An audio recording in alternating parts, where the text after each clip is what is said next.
Alex Bainbridge here. Welcome to the Green F Show. The ceasefire and the genocide in Gaza, the role of the Labor Party in government, and the threat of Peter Dutton. All things related to the federal election. This is what we're talking about today. As always, I want to acknowledge that we're recording this episode of the Green F Show on stolen Aboriginal land, in this case Jagera and Turrbal country. Always was, always will be Aboriginal land, and we pledge our solidarity with ongoing struggles for justice. Also, if you like the work that we do, please do become a Green F supporter. It is the number one way to support our work and also to receive the content that we produce. Plans start from just $5 a month, and you can find out more at greenleft.org.au/support. Now, I'm here today with Jonathan Strauss. Jonathan is a Senate candidate for the Socialist Alliance in Queensland in the coming federal election. I asked him to begin by just giving us his reflections and comments on the 16 months of genocide in Gaza, plus the ceasefire, which was announced in the last few weeks. Yeah, I think you really want to respond to it on a number of levels. I mean, the first question is that of the Palestinian people and their liberation struggle. I mean, they've clearly been going for a situation where they've been under a genocidal assault. They've got to make decisions about how they're going to continue to carry out their struggle. That's their decisions. Not really much for me to say about that.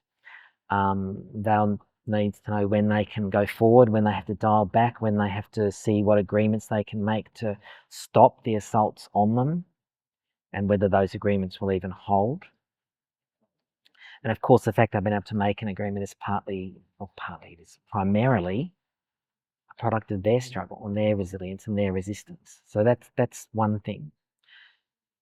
So this is sort of response I can't be involved in. The response I can perhaps be more involved in this question of solidarity with Palestine. I mean, this genocide calls on all of us, I guess you could say, all of us who see the struggle of people's liberation, but indeed all people who have, I guess, humanitarian values, to join in solidarity action with the Palestinian struggle. And that's where I see myself involved. I was quite heavily involved in trying to secure support at a national level from the National Tertiary Education Union for boycott, divestment and sanctions with Palestine, and that was successful. We have that sort of enabling policy for now the activists at universities and among the staff and in the National Tertiary Education Union to go forward and actually try to seek to actually have the boycott and divestment and sanctions measures carried out at universities and of course more broadly in society, but particularly the academic institutional boycott, which is what's been approved by NTU National Council. So see, the basic problem is a ceasefire is one thing, but justice is another. And we don't have the problem of facing that genocide assault. We have to continue to back the struggle for justice and look at what the Palestinian people are calling on us to try to secure and support for them. And the best methods we have for trying to secure that, as I say, we can certainly contribute to that and have to keep contributing to it. The third thing probably is to look at how this works in terms of the international political situation.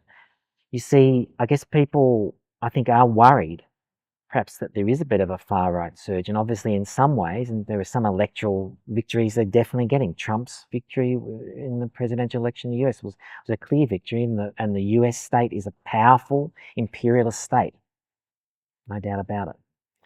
And also very, increasingly and clearly repressive of really the population in general, but specifically, obviously, of African Americans, of Latinos, and actually of women and so on. All those groups of people, but also actually of organised workers. So both within the US and internationally. So people are worried about that far right thing, and at that level, the response is, well, actually, there is resistance. You can conduct resistance even against genocidal assault, and you can attempt to hold it back and try to turn things in the other direction. That question is not decided. Palestinian people are still going to be suffering that imperialist assault. I mean, the clear efforts to actually annex the West Bank are there. And all this needs to be opposed. But it needs to be opposed because, in fact, the struggle for the liberation of Palestine, for a free Palestine, for democracy for all who live between the river and the sea, is actually part of the big class struggle, the big struggle of the poor against the rich, the struggle that we're not conducting well enough yet, and which I hope my campaign will contribute a really small but important within our own framework, only of course, at this stage, really important, contribute something too. So that's sort of where I see the response. So the answer is to try to, of course, understand it, but also look to how you can actually make a contribution to changing the situation and changing it in favour of Palestinian liberation, in favour of international solidarity, and in favour of the poor against the rich in this world, the tiny numbers of rich who dominate the globe. Well, in the context of talking about the election, how would you, what comments would you make about the record of the current Labor government, both in relation to this genocide in Gaza, but also more broadly? Yeah, look at it clearly. Look at it through the prism of longer term developments and kind of aims that you actually have, and don't just accept what it actually is. You can see the really meager offerings that we have from this Labor government, and which represents really the whole historical trend of Labor Party politics, arguably throughout its history, but certainly for the last 40 years or so. The question of Palestine is obviously just one. Yes, some diplomatic noises combined with continuing material aid to the settler colonial state, to the Israeli state, for its settler colonial, in ways that will support a settler colonial project, starting with its military. Starting with the military deals are done, the supplies are provided there, and basically propping up their military industrial complex in Israel through that large deal, the $900+ million deal they've carried out with Elbit. But as I said, it's not just this international solidarity question. This connects up with really the struggle between classes, the struggle of the rich, in this case. They're part of the struggle of the rich against the poor, and the question is whether we'll fight back. So you see, we talk about a cost of living crisis, but the reality is the problem has been inflation, by which employers, the bosses, the owners have put up prices of things in order to chase money, to chase profits, and we have not been able to keep up in terms of raising our wages, our living payments, and so on, maintaining our public services, and in fact improving our public services, as there is the real possibility to do.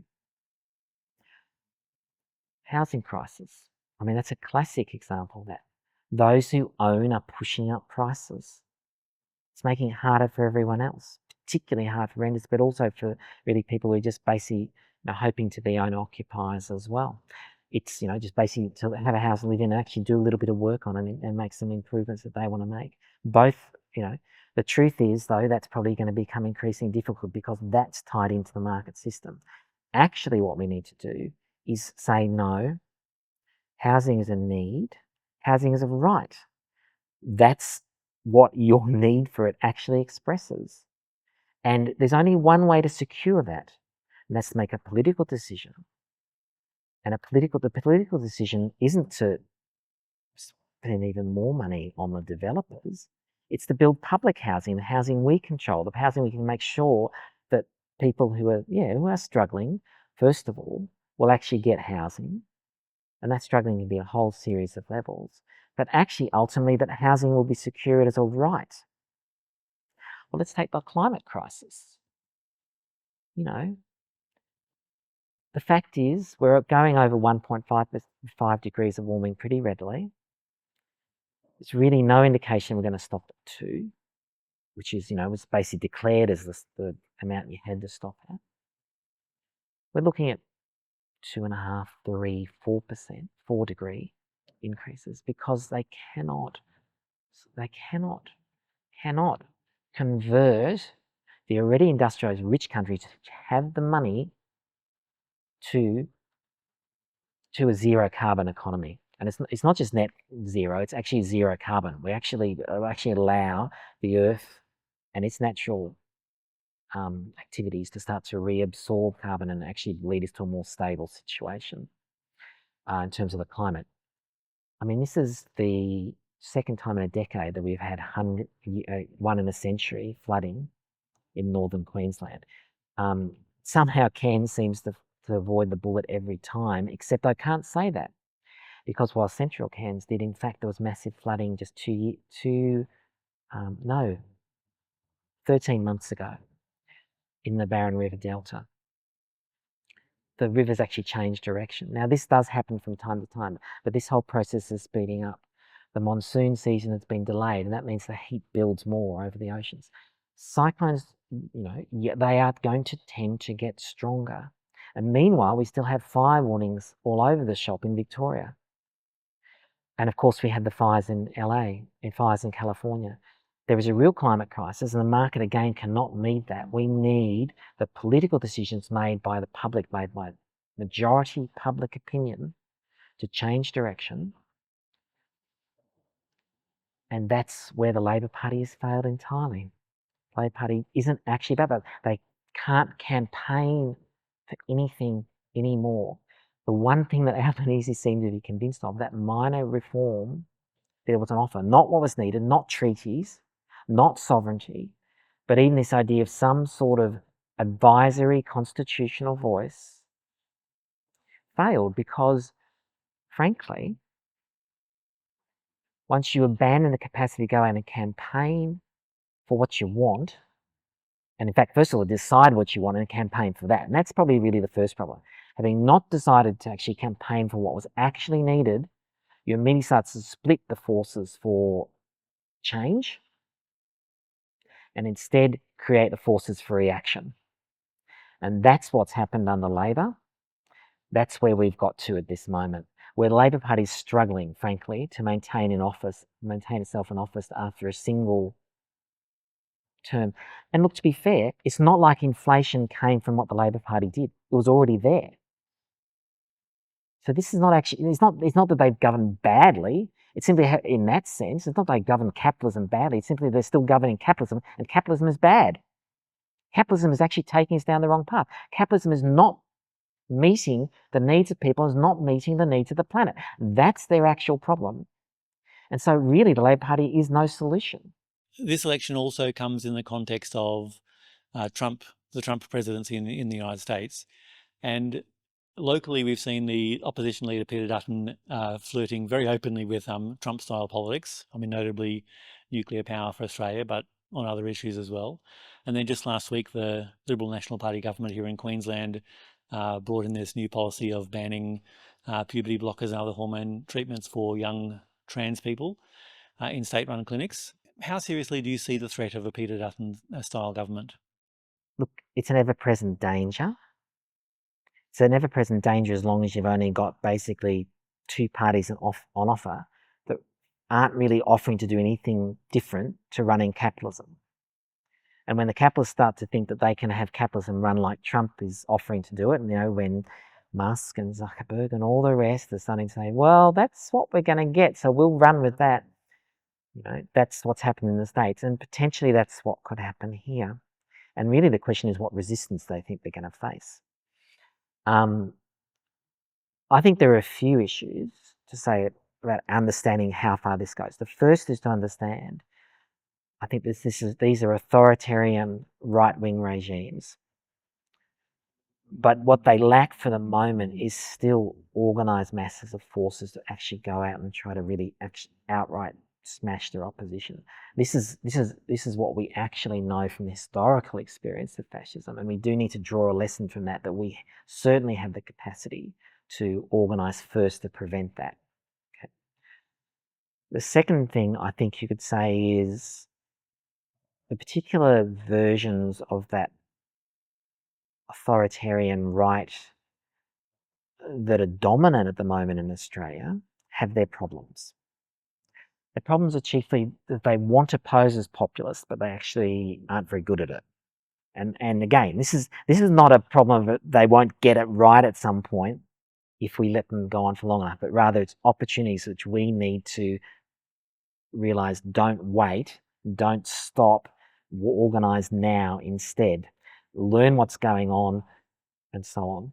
Don't let them knock down one lot and then come after the next.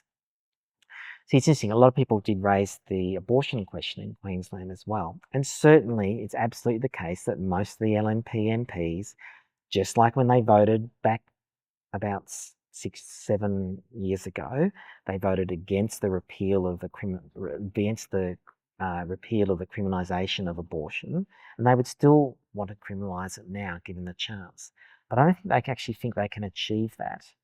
Dutton has particular problems. Dutton is actually not a populist. He's pretending to do it, but it just keeps leaking out that he's not. He's against immigration, but he's for rich people's immigration. He's actually not for working people. He's for giving business people business lunch breaks. The question is whether, in fact, there'll be the time and the effort will expose him. And then it is possible, of course, that some of the other far-right forces, I mean, there are more far-right forces consistent like the Hansonites and so on, they could actually rise up instead. But that could potentially take time too. What this amounts to is we have time if we take things seriously and if we get organised to respond to this, and that's what we should do. The Labor Party claim that they are the alternative to Dutton, but I want to ask you, how much can we trust Labor to protect us from a Dutton-style right wing? Look at what's going on. I mean, Labor has been in one term. They actually had quite a lot of support as they came in. They haven't actually governed badly. There's not been a huge amount of scandal or anything. They just can't do anything. They can't campaign for anything. They can't even get the minor reforms they want. The Voice failed. The Tanya Plibersek, I feel, took on the environment portfolio thinking she could never become Prime Minister and figured she might try to do something that she thought was useful. And she can't get these laws through. Capitalism doesn't even let them change things in those minor ways at the moment. Capitalism only wants what they think they can get away with to increase their profits. And this political position on the part of the Labor Party is enabling sort of Duttonite far right to even have a hearing, and the other elements of the far right to actually get some sway. They're losing support all the time, and there's a good reason for it, because at one level you could say you don't know what they stand for, and that's true, but another level is they don't actually stand for anything. So that enables it, and the problem is that enables that authoritarian far right, and the authoritarian far right is actually enabling the actual fascist forces. They are appearing, they are marching. Yes, they get tremendous amounts of publicity, and they know it from state action against them, like these arrests and so on. But what people don't see is that actually going to be stopped. The thing that's going to stop them, fascists, is actually conscious, popular mobilisations against right-wing policies, which in fact they hold in common, more or less, between the far right as such, the normal far right, the right of the Labor Party right, which of course also has tried to cut immigration. So they've tried to cut immigration. They've upheld the refugee policies of the previous Liberal government, coalition government. You've got the far right LNP basically under Dutton. Basically that's why they elected Dutton.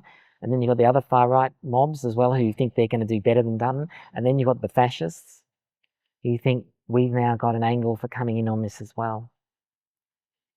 So organise against and understand the need to fight against all those streams and generate a new popular movement for radical change. And actually, we might win this.